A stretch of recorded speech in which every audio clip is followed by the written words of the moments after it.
में धारा 2 में एक परिभाषा बची थी पढ़ाने के लिए। आपका लिखवाया जाएगा अभी शुक्रवार और शनिवार 2 दिन भाई आपका सीपीसी इस बार, क्योंकि आपका एक दिन में नहीं होगा। तो कल तक आपका लेक्चर चलेगा और लिखवाया जाएगा 2 दिन, यानी कि शुक्रवार और शनिवार को। देखिए आपका सीपीसी में जो एक आपका परिभाषा बची है वह है लीगल रिप्रेजेंटेटिव, यानी कि धारा 211 आपका विधिक प्रतिनिधि। विधिक प्रतिनिधि से भी आपका क्वेश्चन बनता है। आपका प्री में ज़्यादा क्वेश्चन बनता है, लेकिन बिहार में एक बार आपका मेंस में भी बना है। तो विधिक प्रतिनिधि पहला जो प्री में क्वेश्चन बनता है वह ये बनता है कि जो लीगल रिप्रेजेंटेटिव हैं या विधिक प्रतिनिधि हैं आपका, वह किससे अटैच रहता है, यानी कि मृतक से अटैच रहता है तो किस रूप में अटैच रहता है। तो एक लाइन आपका याद रखिएगा, ब्लड से जो रिलेशन है, यानी कि अगर कोई व्यक्ति मर गया है और उसका पुत्र है तो ब्लड से रिलेशन वालों को विधिक प्रतिनिधि न मानकर आपका जो प्रॉपर्टी से अटैच होता है मृतक के, यानी कि मृतक की प्रॉपर्टी कौन व्यक्ति पाएगा वही व्यक्ति उसका लीगल रिप्रेजेंटेटिव या आपका विधिक प्रतिनिधि कहा जाएगा। तो जो पहला क्वेश्चन आपका निकला कि विधिक प्रतिनिधि मृतक के किससे संसर्गी होता है। संसर्गी मतलब संबंधित होता है। संबंधित का मतलब कि आपका जुड़ा होता है, या तो आपका जवाब रहेगा ब्लड से ना मार दीजिएगा, यानी कि आपका नातेदारी से नहीं बल्कि किससे जुड़ा रहता है, प्रॉपर्टी से। यानी कि एक उदाहरण पहले देखिए, ये एक व्यक्ति है और ये मर जाता है तो इसके विधिक प्रतिनिधि कौन माने जाएंगे। तो आपका जो कानून ये कहता है कि ए के मरने के बाद एक की संपत्ति जिसको मिलेगी वही उसका क्या होगा, विधिक प्रतिनिधि, या आप सामान्य भाषा में कहते हैं उत्तराधिकारी। अब सामान्य भाषा में क्या कहते हैं, तो उत्तराधिकारी। तो जो विधिक प्रतिनिधि हैं वह किससे जुड़ा रहता है, पहला क्वेश्चन आता है तो आपका जवाब रहेगा प्रॉपर्टी से। तो एक दो उदाहरण देखिए, ए ने मान लीजिए बी के नाम वसीयत लिखी थी और ए मर गया, तो आप लोग खुद बताइए कि ए के मरने के बाद ए की संपत्ति किसको मिलेगी, बी को। तो क्या बी ए का न तो पुत्र है, न पुत्री है, न पत्नी है, न सगा संबंधी है, लेकिन ए के मरने के बाद संपत्ति ए की किसको मिल रही है, बी को। तो बी 211 के तहत धारा लीगल रिप्रेजेंटेटिव या विधिक प्रतिनिधि माना जाएगा। क्यों माना जाएगा, क्योंकि ए के मरने के बाद संपत्ति किसको मिल रही है, बी को। तो भाई ब्लड से न मार दीजिएगा, मैं फिर बता रहा हूँ किससे संसर्गी होता है विधिक प्रतिनिधि।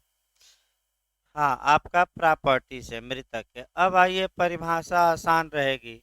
अब आइए देखा जाए परिभाषा क्या कहती हैं और इसके साथ आपका कौन कौन सा सेक्शन पढ़ना है। दो सेक्शन आपका पढ़ना है, एक तो 211 पढ़ना है, इसी के बाद धारा आपका 85 है ना, 51 52, हाँ धारा 50 पढ़नी है। फिर आपका जो धारा पढ़नी है 52, नहीं 52 हो, धारा 52, यानी कि कम से कम आपका, आगे तो और डिटेल में बताया जाएगा, लेकिन शुरुआती दौर में जब भी पढ़िए तो आप कम से कम 3 धाराएं एक साथ पढ़िएगा। पहला आपका 211, फिर हम बताएंगे आपका 50 और 52। 50 और 52 से उत्तराखंड जे लगातार क्वेश्चन बनाता है, एक लाइन का बस अंतर रहता है और वही अंतर आपको दिमाग में बैठाना है। कौन अंतर है, एक लाइन और कंसेप्ट बना लीजिए, तब आगे बढ़ा जाए। जो विधिक प्रतिनिधि होगा वह मृतक के ऋणों के लिए कहाँ तक उत्तरदायी होगा, ये पूछा जाता है। तो बस एक लाइन आप कंसेप्ट बनाइए कि विधिक प्रतिनिधि मृतक के ऋणों के लिए, उधार के लिए उस सीमा तक दायी होगा जिस सीमा तक वह मृतक की संपत्ति पाया है, उससे अधिक नहीं। एक उदाहरण देखिए, ये एक व्यक्ति है जो मर गया, इसका विधिक प्रतिनिधि भी है और ए ने 1,000 रुपया उधार लिया था, लेकिन ए की जो संपत्ति भी पाया है वह केवल कितने की है, 800। तो बताइए ए के ऋणों के लिए बी किस सीमा तक जिम्मेदार होगा, 1,000 तक जिम्मेदार होगा कि केवल 800 तक जिम्मेदार होगा। तो किस सीमा तक जिम्मेदार होगा, 800। यानी कि फिर एक बार कंसेप्ट इसको बनाइए, विधिक प्रतिनिधि मृतक के ऋणों के लिए केवल और केवल उस सीमा तक जिम्मेदार होगा जिस सीमा तक वह मृतक की संपत्ति पाया है। यानी कि जितनी संपत्ति पाया है उस सीमा तक जिम्मेदार होगा, उससे अधिक जिम्मेदारी बी की नहीं होगी। तो बी इस उदाहरण में कितना पाया है, ए का धन 800, ए का उधार टोटल कितना है, 1,000। तो ए कितना देने के लिए जिम्मेदार होगा, केवल 800। ये भी कंसेप्ट क्लियर रखिएगा, या इससे ज़्यादा नहीं। अब आइए बेयर एक्ट निकाल लीजिए, और बेयर एक्ट आप निकालिए और तब आपका बेयर एक्ट तोड़ा जाए। धारा 211 पहले देखा जाए, तब आपका 50 देखा जाए, तब आपका 52 देखा जाए। निकाल लीजिए भाई बेयर एक्ट। जहाँ तक धारा 211 की बात है, विधिक प्रतिनिधि से वह व्यक्ति अभिप्रेत है जो मृत व्यक्ति की संपदा का विधि की दृष्टि में प्रतिनिधित्व करता है। यानी कि विधिक प्रतिनिधि कौन होगा, तो ये एक व्यक्ति है जो मर गया है और इस व्यक्ति की संपदा, मैं फिर बता रहा हूँ, शरीर से नहीं जुड़ा रहता, किससे, एक की संपदा से। इसका मतलब ये हुआ कि एक की संपदा का कानून की दृष्टि में, विधि की दृष्टि माने क्या, कानून की दृष्टि में क्या करता है, प्रतिनिधित्व करता है। तो एक दो उदाहरण इस पर देखिए। मान लीजिए ए पिता है, यह मर गया और कानूनी रूप से ए का उत्तराधिकारी बी है और बी ने ए की संपत्ति प्राप्त कर ली है। तो ऐसी दशा में ए का विधिक प्रतिनिधि बी कहलाएगा, क्योंकि कानूनी रूप से ए की संपदा का वह क्या करता है, प्रतिनिधित्व। यानी कि ए के मरने के बाद सामान्यतः अगर ए ने संपत्ति किसी अन्य को नहीं दी है तो किसको मिलेगी, उसके पुत्र को, पुत्री को, पत्नी को मिलेगी। तो ये सब अगर ए की संपत्ति पाते हैं तो ये कानून की दृष्टि में इनका क्या करते हैं, प्रतिनिधित्व करते हैं। बैठिए तीन लोग, प्रतिनिधित्व करते हैं। अतः ये भी विधिक प्रतिनिधि माने जाएंगे, लेकिन कब, दिमाग में स्थिर रखिएगा, जब ए के मरने के बाद ये कानूनन रूप से ये लोग ए की संपत्ति के का है, हकदार। अब ये नहीं कि ये पूरा अपना बेच दिया और इनको कुछ नहीं दिया, तो इनको कुछ नहीं दिया तो ये कानूनन विधिक प्रतिनिधि नहीं माने जाएंगे। यानी कि मृतक की संपत्ति का कुछ न कुछ अंश उनको क्या होना चाहिए, मिलना ही चाहिए। दूसरा देखिए, और इसके अंतर्गत कोई ऐसा व्यक्ति आता है जो मृतक की संपदा में दखलंदाजी करता है, और दखलंदाजी मतलब हुआ हस्तक्षेप। इसका मतलब ये हुआ कि कोई भी ऐसा व्यक्ति जो मृतक की संपदा में दखलंदाजी करता है, हस्तक्षेप करता है, वह भी विधिक प्रतिनिधि माना जाएगा। उदाहरण के रूप में ये एक व्यक्ति था, ये मर गया और इसकी जो संपत्ति है उसमें कुछ लोग दखलंदाजी कर रहे हैं, कैसे दखलंदाजी होती है, कैसे हस्तक्षेप होता है, वहीं 2-3 उदाहरण आपको देखना है। एक तो हस्तक्षेप हो सकता है वसीयत के आधार पर, ध्यान समझिए। इसके बाद आपका दान, दान के आधार पर भी हो सकता है। सर्वस्व आदाता के आधार पर हो सकता है, इत्यादि के आधार पर हो सकता है। तो 2-3 उदाहरण पर्याप्त होंगे दखलंदाजी का या हस्तक्षेप का। मान लीजिए ए एक व्यक्ति था, ये मर गया और बी के नाम वसीयत लिखा है, तो और बी ए की संपदा की डिमांड कर रहा है, उसमें हस्तक्षेप कर रहा है कि ए ने अपने जमीन का आधा हिस्सा हमें वसीयत किया था, अतः ए के मरने के बाद हमें ये संपदा दी जाए। तो अब आप लोग बताइए कि जो वसीयतदार होता, माने जो वसीयती संपदा पाता है, क्या वह विधिक प्रतिनिधि माना जाएगा कि नहीं माना जाएगा? क्योंकि यह एक की संपत्ति में क्या करता है, दखलंदाजी, कि ए ने हमें वसीयत लिखी है तो ये संपदा हमें दी जाए, ये दखलंदाजी हुई। अब आइए दान का उदाहरण देख लिया जाए भाई। दान का उदाहरण देखा जाए, ए ने बी को हिबा किया, हिबा मतलब गिफ्ट किया, गिफ्ट मतलब उपहार दिया, उपहार मतलब दान दिया। और तो ऐसी दशा में जब ए मर गया तो बी को दान की संपत्ति नहीं मिल रही है, वह इनके उत्तराधिकारियों के खिलाफ मुकदमा कर दिया, यानी कि पुत्र पुत्री के खिलाफ। तो बताइए क्या ए का विधिक प्रतिनिधि बी माना जाएगा कि नहीं माना जाएगा? क्योंकि दान के आधार पर वह मृतक की संपत्ति में क्या कर रहा है, हस्तक्षेप। सबसे अच्छा उदाहरण आपका सर्वस्व आदाता का है।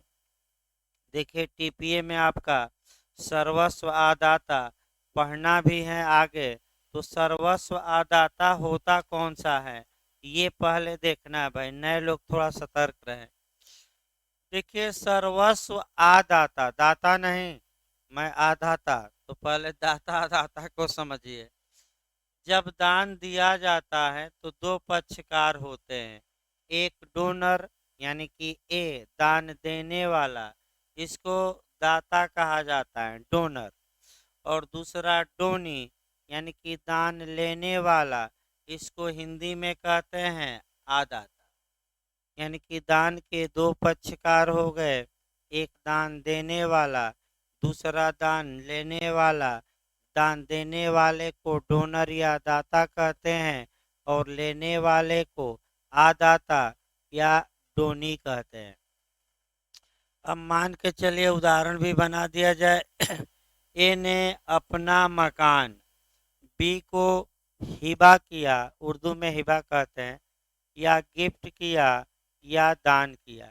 तो दान में आपका याद रखिए, दान फ्री में दिया जाता है, यानी कि आपका ए ने अपना मकान बी को दिया, लेकिन बदले में या एवज में न तो कोई संपत्ति ली न कोई मूल्य लिया, यानी कि बिल्कुल क्या दिया, फ्री में।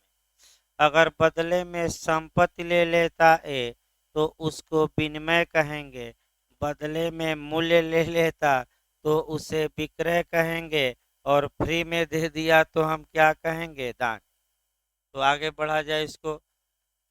अब सर्वस्व आदाता का मतलब क्या हुआ कि दाता ने अपनी पूरी संपत्ति किसको दे दी, आदाता को। किसको इस उदाहरण में दे दी, यानी कि जब दाता अपनी पूरी संपत्ति जिस व्यक्ति को दान में देता है, वह व्यक्ति यूनिवर्सल डोनी या सर्वस्व आदाता कहा जाता है। और संपत्ति अंतरण अधिनियम की धारा 128 में यानी कि 128 में सर्वस्व आदाता के बारे में प्रावधान किया गया है।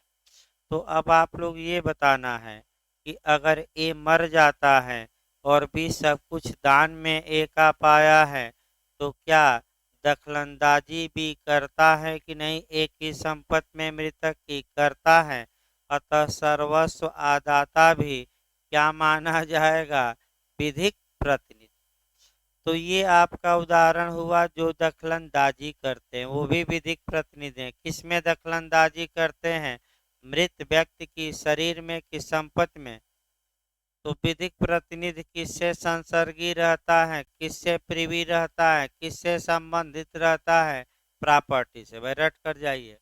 अगला देखिए आपका जो निचला लाइन है उसको उतना लंबा नहीं पढ़ा जाता, मैं एक बार पढ़ दे रहा हूँ।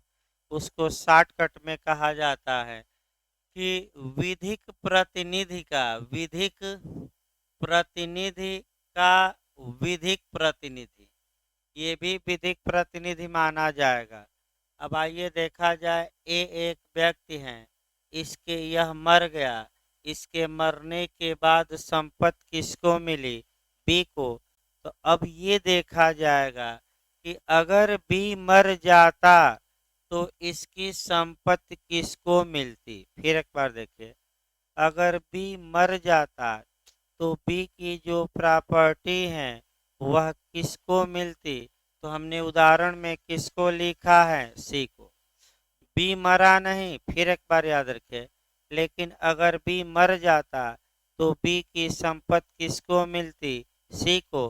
तो ये जो सी है ये विधिक प्रतिनिधि का विधिक प्रतिनिधि माना जाएगा। तो फिर एक बार मनाइए, ए का विधिक प्रतिनिधि कौन हुआ? बी। और बी का विधिक प्रतिनिधि सी। तो क्या सी ए का विधिक प्रतिनिधि माना जाएगा कि नहीं माना जाएगा? फिर एक बार, यानी कि तीसरी पीढ़ी तक पहुंचा दिए। यानी कि विधिक प्रतिनिधि का जो प्रतिनिधि होगा, यानी कि विधिक प्रतिनिधि इसमें ए का कौन हो गया? फिर एक बताइए, बी। और इसका प्रतिनिधि कौन हो गया? सी। तो क्या सी को ए का विधिक प्रतिनिधि माना जाएगा कि नहीं? तो जो लास्ट लाइन है वह ये कहती है कि ये जो बी का प्रतिनिधि सी है यह भी ए का क्या माना जाएगा? विधिक प्रतिनिधि। यानी कि विधिक प्रतिनिधि का जो प्रतिनिधि होता है, फिर एक बार हम बता रहे हैं क्योंकि थोड़ा टेढ़ा है ये, अभी फिर एक पढ़ाएंगे। विधिक प्रतिनिधि का प्रतिनिधि कौन है? सी। तो सी भी ए का क्या माना जाएगा? विधिक प्रतिनिधि। यही आपको समझना है। तो आपका शॉर्टकट में ये बताया गया, लेकिन लीगल भाषा में इसी को 2 लाइन में लिखा गया है। अब बेहरे के शब्द देखिए, आपका शॉर्टकट में भी लिखा जा सकता था कि विधिक प्रतिनिधि का जो प्रतिनिधि होता है वह भी विधिक प्रतिनिधि माना जाएगा। लेकिन बेहरेट की भाषा देखिए कितना उलझा देगा। नहीं, तीसरी पीढ़ी तक ही दिया है कानून में भाई, अब चौथी पीढ़ी। अगला देखिए भाई, और के बाद देखिए दखलंदाजी करता है के बाद बेरेट देखिए। और जहां कोई पक्षकार प्रतिनिधि रूप में वाद लाता है या जहां किसी पक्षकार पर प्रतिनिधि रूप में वाद लाया जाता है वहां वह व्यक्ति इसके अंतर्गत आता है जिसे वह संपदा उस पक्षकार के मरने पर न्यायगत होती मतलब मिलती।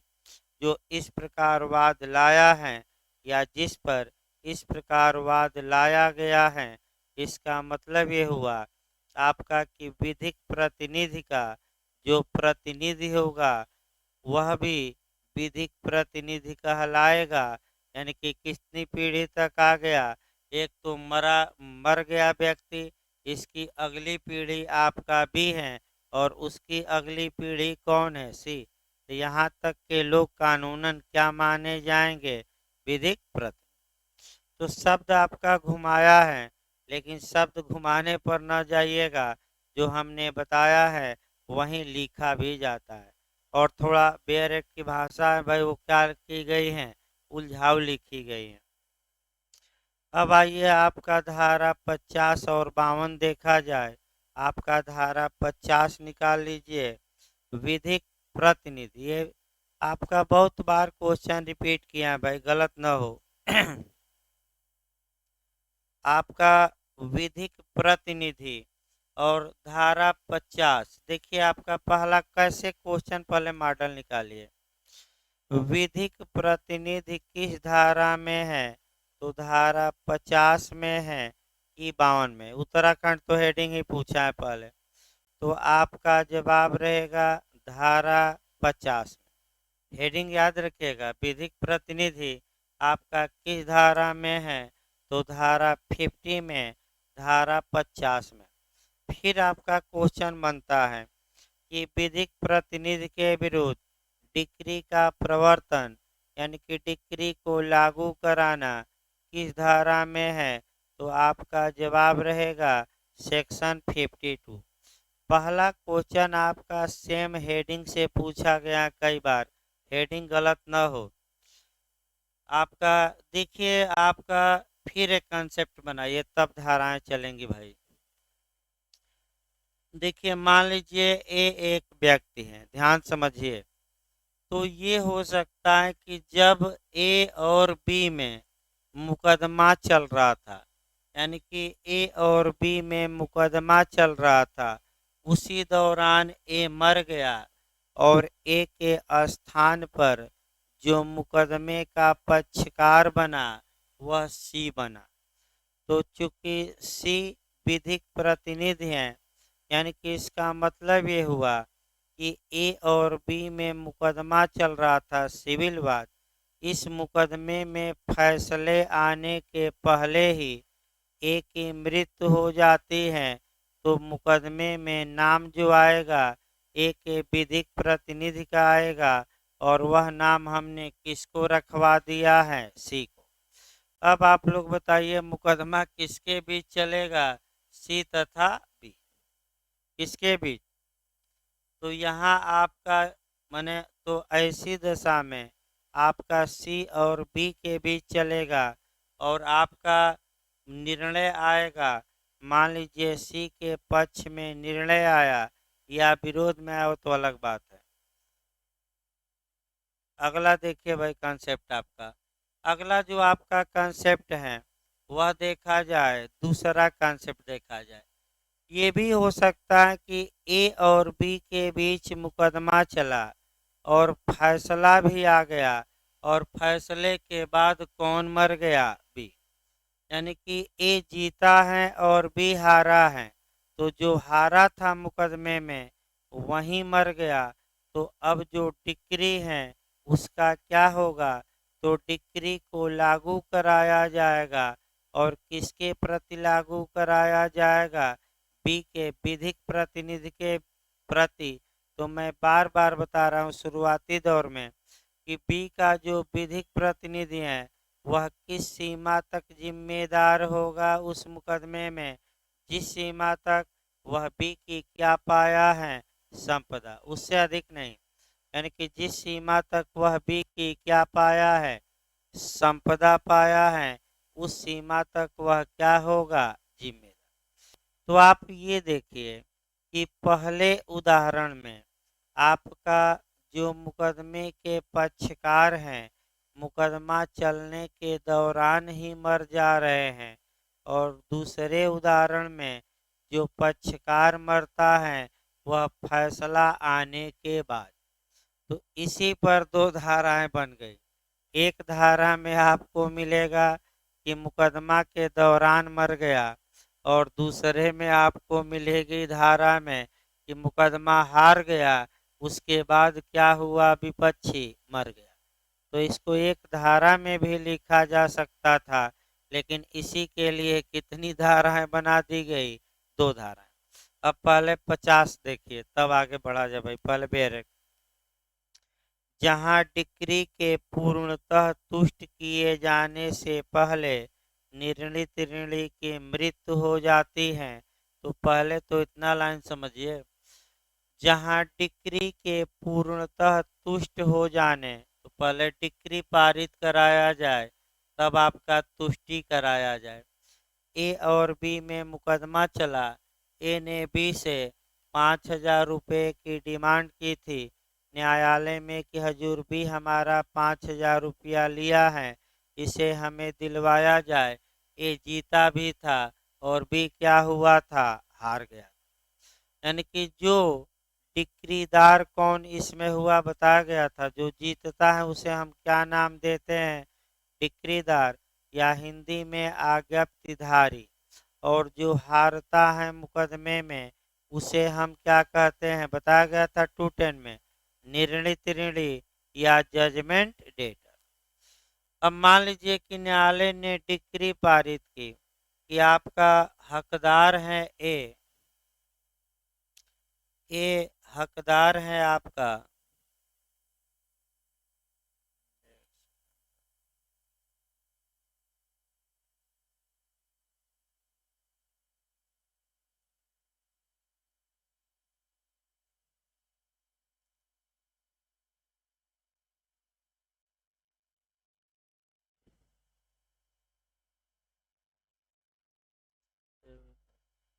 मान लीजिए न्यायालय ने ये डिक्री पारित की कि ए बी से 5,000 रुपया पाने का हकदार है और बी ए को 5,000 रुपया दे।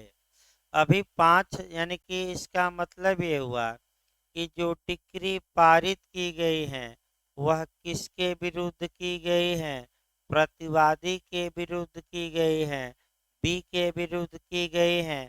अभी 5,000 वसूल नहीं हो पाया है, या वसूल भी हो पाया है तो बी से कुछ ही धन वसूल हो पाया है।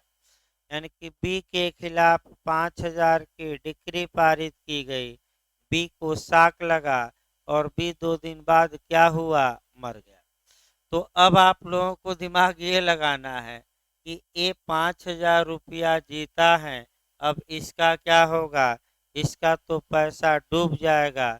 लेकिन डूबेगा नहीं, जो बी के कौन होंगे, विधिक प्रतिनिधि होंगे, वह उस पैसे के लिए क्या होंगे, जिम्मेदार। यानी कि ए अब ये पैसा किससे वसूलेगा, किससे वसूलेगा, बी के विधिक प्रतिनिधि से। और विधिक प्रतिनिधि कौन बी का माना जाएगा, इसका निर्धारण किस धारा से होगा, तो धारा 2 के किस खंड से, 11।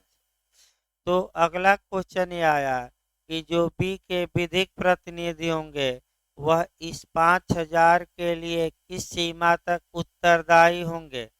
अभी बताया गया किस सीमा तक, जिस सीमा तक वह मृतक की संपत्ति। तो मान लीजिए बी के उत्तराधिकारी सी हैं, वह 4,000 ही रुपया पाया है बी का, तो जो उत्तराधिकारी या विधिक प्रतिनिधि सी हैं उससे केवल कितना ए वसूल सकता है, 4,000, और 1,000 डूब जाएगा। यानी कि विधिक प्रतिनिधि व्यक्तिगत रूप से जिम्मेदार नहीं होगा। यानी कि इसका मतलब ये हुआ कि धारा 50 के तहत जो डिक्री पारित की गई है वह डायरेक्ट निर्णित ऋणी के विरुद्ध की गई है, यानी कि प्रतिवादी के विरुद्ध। लेकिन जब डिक्री को लागू कराने गया आपका डिक्रीदार, उसी बीच कौन मर गया है, बी, यानी कि मर गया है और अभी पैसा वसूल नहीं हो पाया, तो आपका बी के विधिक प्रतिनिधि जिम्मेदार होंगे। और जिम्मेदारी किस धारा में दी गई है, 50 में, किस सीमा तक जिम्मेदार होंगे, जिस सीमा तक वह मृतक की संपत्ति क्या किए हैं, पाए, और उचित रूप से बयानित न कर दिए, नहीं कि मृतक के अंतिम संस्कार कफन दफन में जो लगेगा वो घटाया जाएगा। अगला देखिए 52, हो तो आगे बताया जाएगा डिटेल में, अभी थोड़ा थोड़ा अभी बताया जा रहा है। अब विधिक प्रतिनिधि के विरुद्ध डिक्री का प्रवर्तन, यहाँ हल्का सा आपको 52 में चेंज करना है नियम। देखिए कहाँ नियम हल्का सा चेंज करना है, इसी उदाहरण में हम चेंज करेंगे। अब मुकदमे के दौरान मार दीजिएगा, वो तो फैसला आने के बाद मरा था 50 में। ए और बी के बीच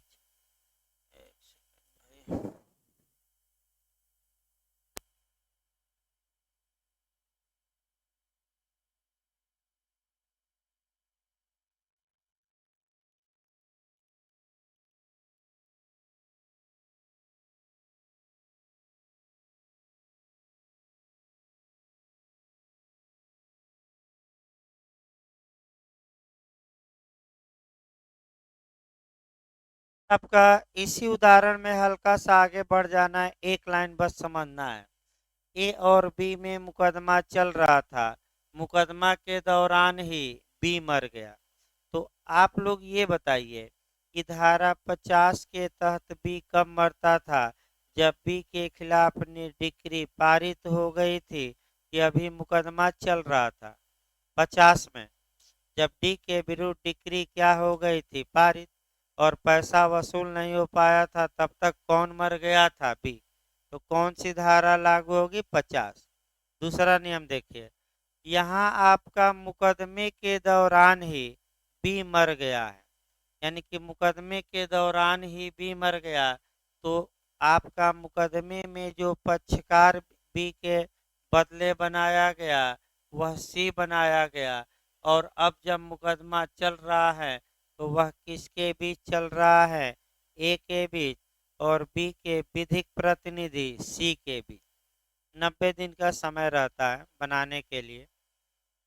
इस बीच ए जीतता है और सी हारता है, और ए कितने का हकदार है? 5000 का।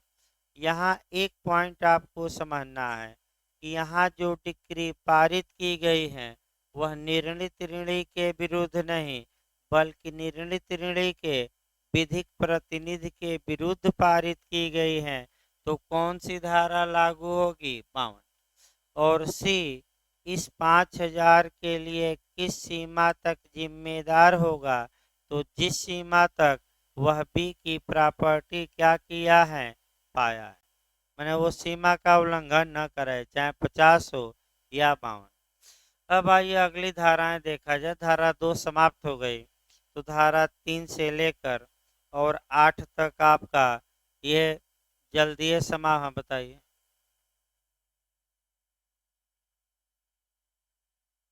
दोनों जिम्मेदार होंगे।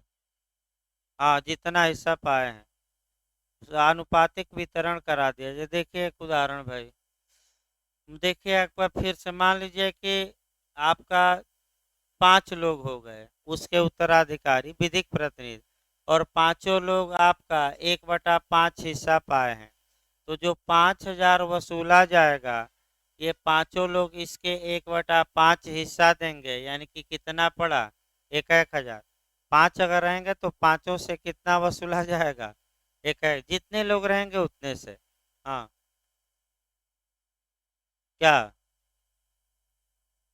नहीं तो विधिक आपका, अगर मान लीजिए कंपनी कोई हिस्सा लिए हैं, अगर किसी के मरने के बाद कोई संपत्ति कंपनी को मिल रहे हैं तो भी विधिक प्रतिनिधि सब आ जाएंगे। माने जो व्यक्ति व्यक्ति मतलब सब भाई, चाहे वो आपका जैसे कंपनी हुआ, निगम हुआ, ये भी तो व्यक्ति हैं।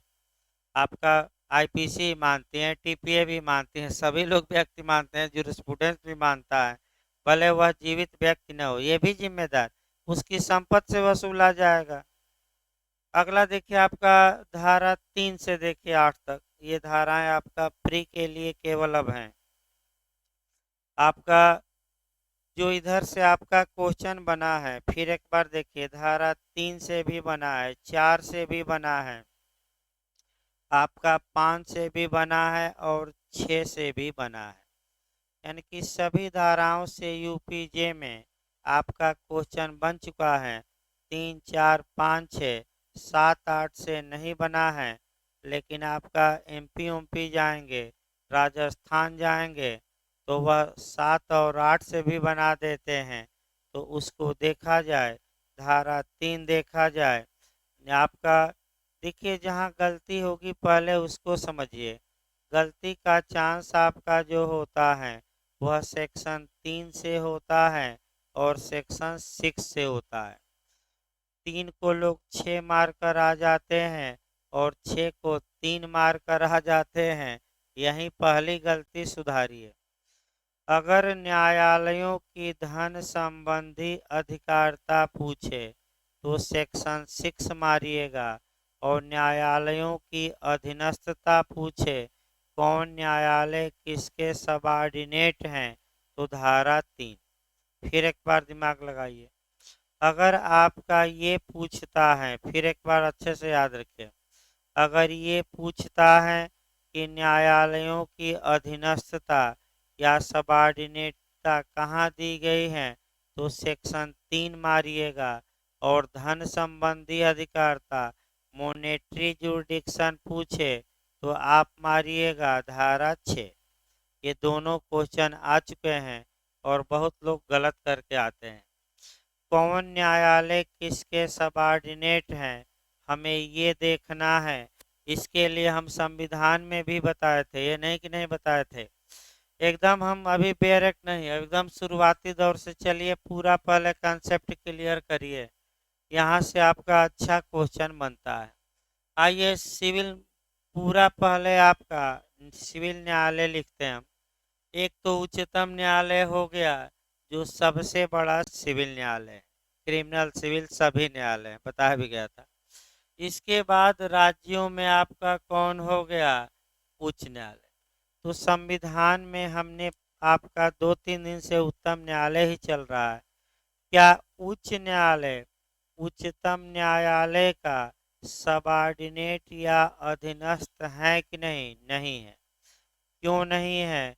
क्योंकि उच्चतम न्यायालय हाई कोर्ट के जजों को न तो नियुक्त करता है न हटा सकता है, यानी कि हायर एंड फायर का सिद्धांत इसमें लागू नहीं होता। यानी कि हायर का मतलब कौन नियुक्त कर सकता है, और बात न करिए भाई, और फायर का मतलब कि कौन हटा सकता है।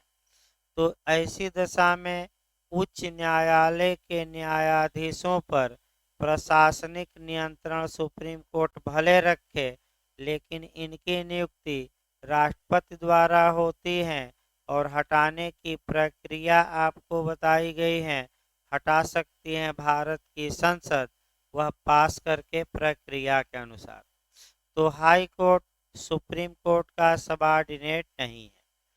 उच्च न्यायालय के बाद जो राज्यों में आपके न्यायालय आते हैं, सिविल न्यायालय, उनको देखा जाए।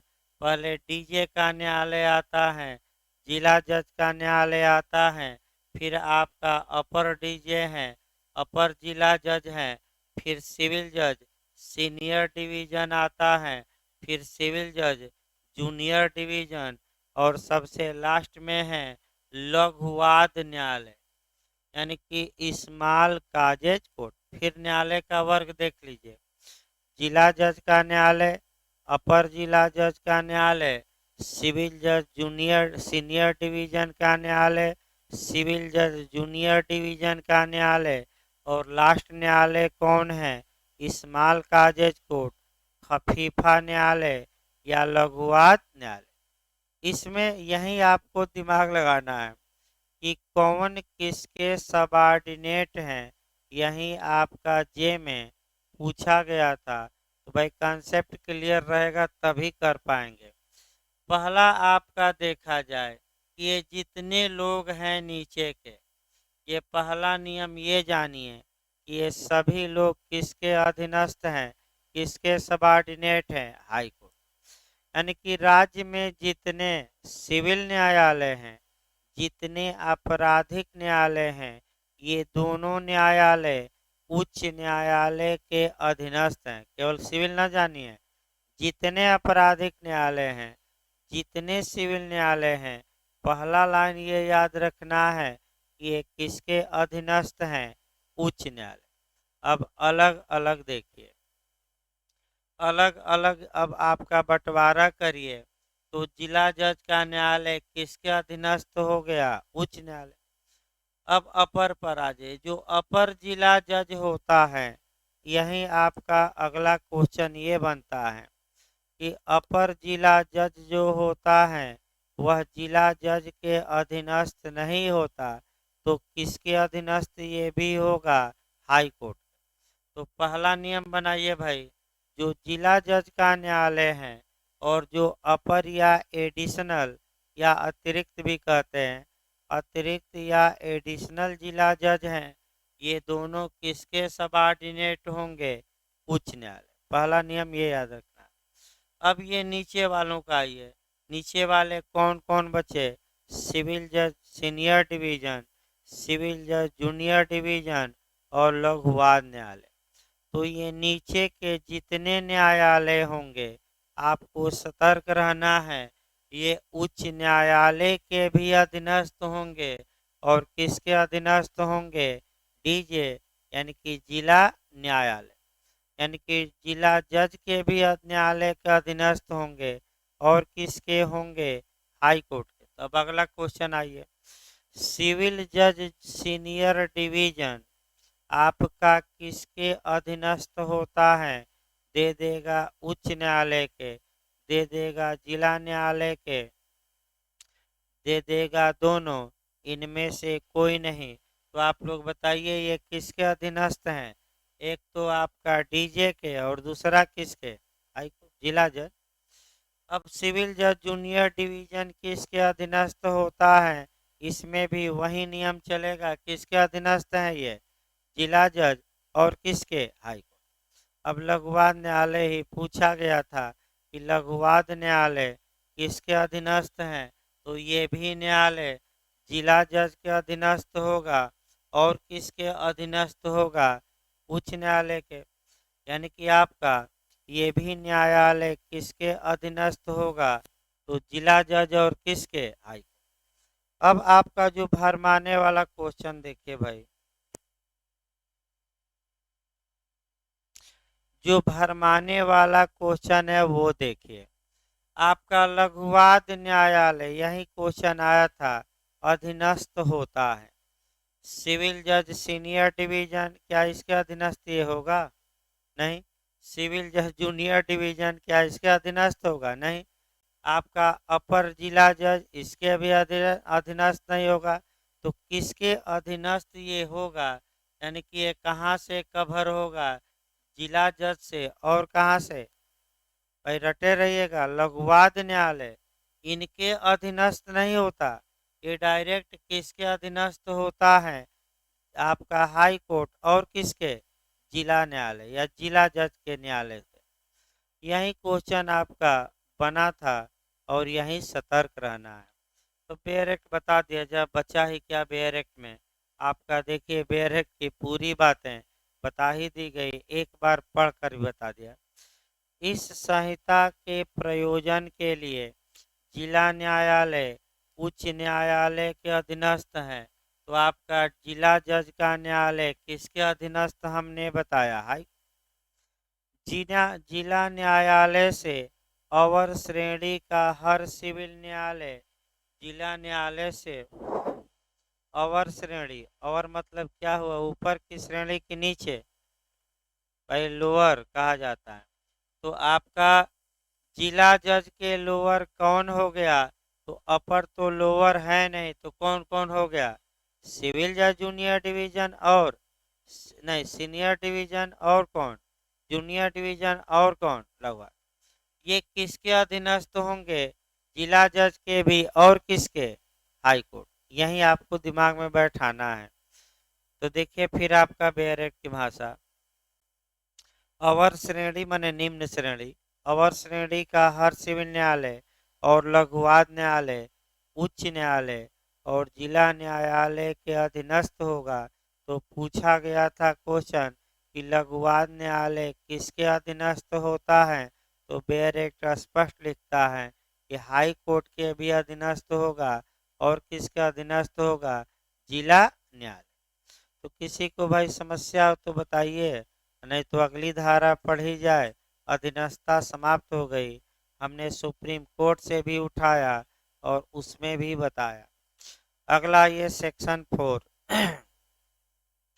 जहाँ तक सेक्शन 4 की बात है, सेक्शन 4 से भी एक बार आपको क्वेश्चन बना है और वह क्वेश्चन जो बना है उसका उसका मॉडल पहले हम बताते हैं, तब आपका आगे बढ़ते हैं।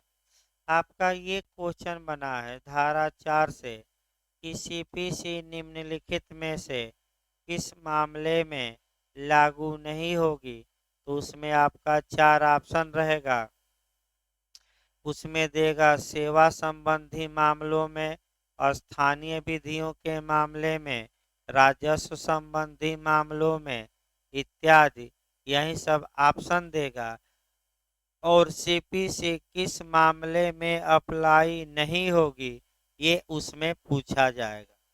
तो आपका इसके लिए आपका जो काम करेगी धारा 4 करेगी। धारा 4 में सेविंग क्लाज है।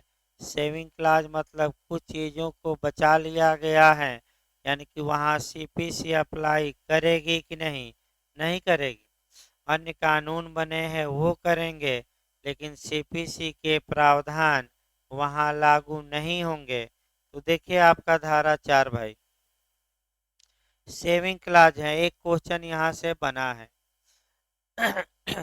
इसके प्रतिकूल किसी भी निर्दिष्ट उपबंध के अभाव में इस संहिता की किसी भी बात के बारे में यह नहीं समझा जाएगा कि वह किसी विशेष या स्थानीय विधि को जो अब प्रवृत्त है या तत्समय प्रवृत्ति किसी अन्य विधि द्वारा या उसके अधीन प्रदत्त किसी विशेष या विशेष अधिकारता या शक्ति को आपका विहित करती हैं या उस पर प्रभाव डालती हैं।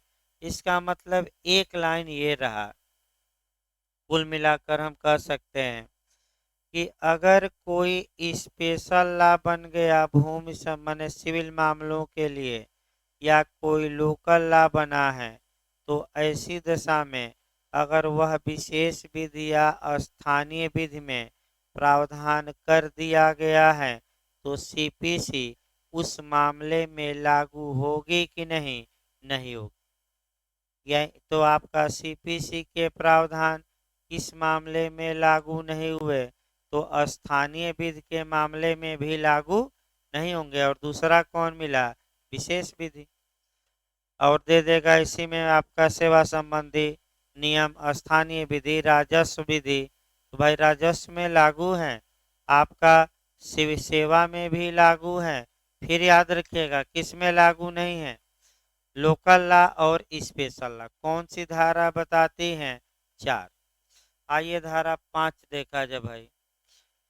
जहाँ तक धारा आपका 5 की बात है, संहिता का राजस्व न्यायालयों को लागू होना। देखिए आपका क्या बताया जा रहा है, यानी कि जो ये संहिता है इसका मतलब ये हुआ कि जो ये सीपीसी है, क्या जो रेवेन्यू कोर्ट होते हैं, राजस्व न्यायालय होते हैं, क्या उनके प्रक्रिया में लागू होती है कि नहीं। तो आपका हेडिंग पहले देखिए कि सीपीसी रेवेन्यू के मामले में भी लागू होगी। तो पहले तो भाई आप समझिए रेवेन्यू का मामला, भू राजस्व का मामला, तब तो आगे बढ़ा जाए। बेयर एक्ट तब पढ़ना है जब आप पूरी तरह राजस्व मामला जानेंगे।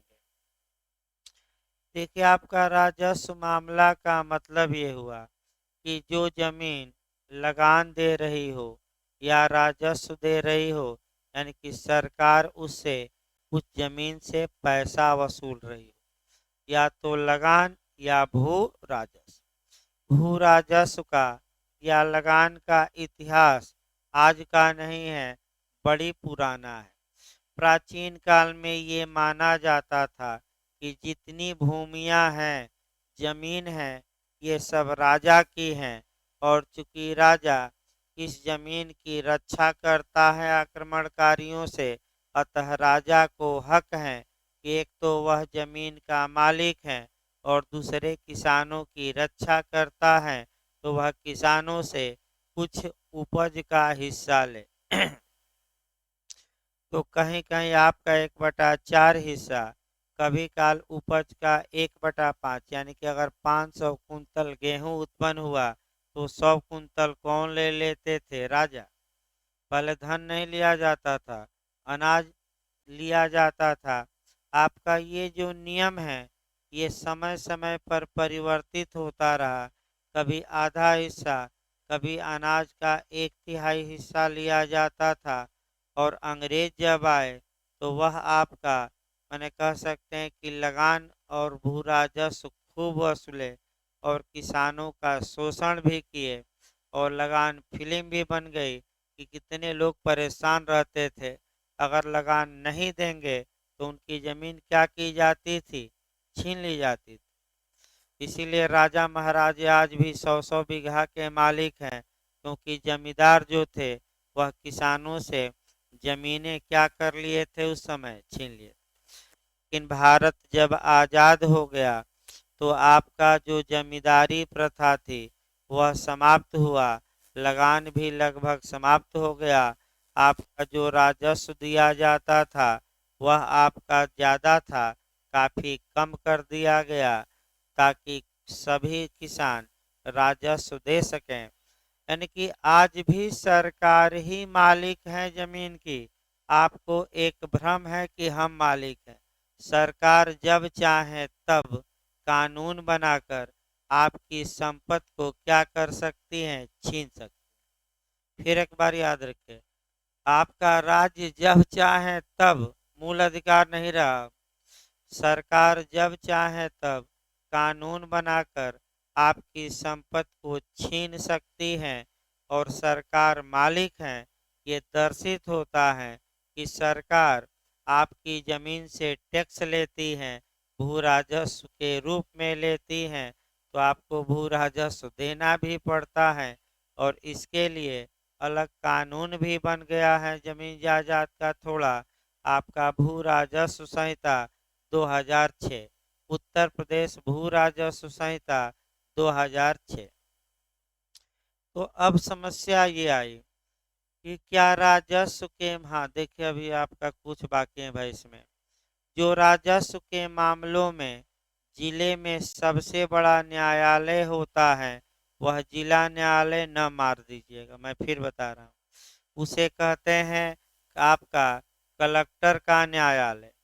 यानी कि जो डीएम होता है, फिर एक बार भाई पूछा गया था एपीओ इंटरव्यू में पिछली बार ही, आपका जो प्रिया श्रीवास्तव कोचिंग से हुई थी उन्हीं से पूछा गया था कि आपका मैंने डीएम और कलेक्टर में क्या अंतर है। आपका क्वेश्चन पूछा गया था, तो डीएम और कलेक्टर में अंतर क्या है, तो व्यक्ति एक होता है, हैसियत भिन्न भिन्न होती है। जब वही व्यक्ति जिले के प्रशासन को देखता है तो उसे जिला मजिस्ट्रेट कहा जाता है। और रेवेन्यू या राजस्व के मामले में वह जिले का सबसे बड़ा अधिकारी होता है। तो जब वो राजस्व के मामले देखता है तो उसका नाम क्या कहा जाता है, कलेक्टर। तो अब गलत ना हो, जब रेवेन्यू का मामला का सबसे बड़ा कौन अधिकारी है जिले में, कलेक्टर, जिसे प्रशासनिक मामलों में हम क्या कहते हैं, डीएम, और राजस्व मामला देखेगा तो कलेक्टर। और ये एक ही व्यक्ति होता है। और इसके बाद आपका कमिश्नरी, उसके बाद राजस्व परिषद होता है, यानी कि उसके बाद हाई कोर्ट। तो क्रम बना लीजिए, आपका कलेक्टर हो गया, कलेक्टर आदेश दिए हैं तो कहाँ अपील कर सकते हैं, कमिश्नरी में, यानी कि आयुक्त के यहाँ। आयुक्त के बाद कहाँ जाएंगे, राजस्व परिषद बना है। और उसके बाद लोग कहाँ जाते हैं लास्ट में, हाई कोर्ट। ऐसे मुकदमे चलते हैं। तो न्यायालय में मुकदमे नहीं चलते हैं सब, याद रखिए राजस्व परिषद में चलते हैं। अब यही आपका धारा 5 जो देखना है, इस संहिता का राजस्व न्यायालयों को लागू होना। अब देखिए बेयर एक्ट आपका, जहाँ कोई राजस्व न्यायालय प्रक्रिया संबंधी ऐसी बातों में जिन पर ऐसे न्यायालयों को लागू कोई विशेष अधिनियमित मौन है, इस संहिता के उपबंधों द्वारा शासित हैं, वहाँ राज्य सरकार राजपत्र में अधिसूचना द्वारा यह घोषणा कर सकेगी कि उन उपबंधों के कोई भी प्रभाग जो इस संहिता द्वारा अभिव्यक्त रूप से लागू नहीं किए गए हैं, उस न्यायालयों को लागू नहीं होंगे या उन्हें केवल उपांतरों या परिवर्तनों सहित लागू होंगे। इसको समझिए, इतना सार इसका देखा जाता है। अगर राजस्व संबंधी कोई कानून नहीं बना है तो उस राजस्व मामलों में भी सीपीसी लागू होगी। पहला नियम जानिए, कौन लागू होगी, सीपीसी। अगर राजस्व संबंधी कोई कानून बन गया जैसे कि उत्तर प्रदेश में बना है उत्तर प्रदेश भू राजस्व संहिता 2006। तो ऐसी दशा में आपका जितना राजस्व संबंधी कानून में प्रक्रिया है वह तो भाई राजस्व वाली लागू होगी, और जितना प्रक्रिया नहीं दी गई है उसमें भी कौन लागू होगी? सीपीसी। राज्य सरकार को एक पावर है कि राजस्व मामलों में चाहें तो सीपीसी लागू करने से वर्जित कर दे, मना कर दे, या तो पूरी सीपीसी या सीपीसी का कुछ हिस्सा। यानी कि राज्य सरकार चाहे तो राजस्व मामलों में सीपीसी के पूरा हिस्सा या सीपीसी का कुछ हिस्सा लागू नहीं होगा, ये घोषणा कर सकती हैं अधिसूचना द्वारा। यानी कि सामान्यतः राजस्व न्यायालयों में भी सीपीसी क्या होती हैं? लागू होती हैं। तो छूट कौन दे सकती है लागू होने से? राज्य सरकार। एक लाइन याद रखिए।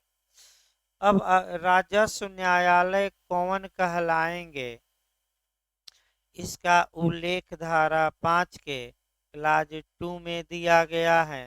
देखिए भाई क्लाज 2 आपका उपधारा 1 में राजस्व न्यायालय से ऐसा न्यायालय अभिप्रेत है जो कृषि प्रयोजनों के लिए प्रयुक्त भूमि के भाटक, यानी कि इसका मतलब हुआ कि जो खेती के लिए प्रयुक्त भूमि है उसके भाटक, भाटक माने उससे जो किराया है ना, तो लिख लीजिएगा भाटक माने रेंट, यानी कि जो कृषि भूमि है उससे कुछ रेंट आ रहा है, तो आपका तो रेंट को लेकर विवाद उत्पन्न हो गया, तो वह विवाद किस न्यायालय में जाएगा?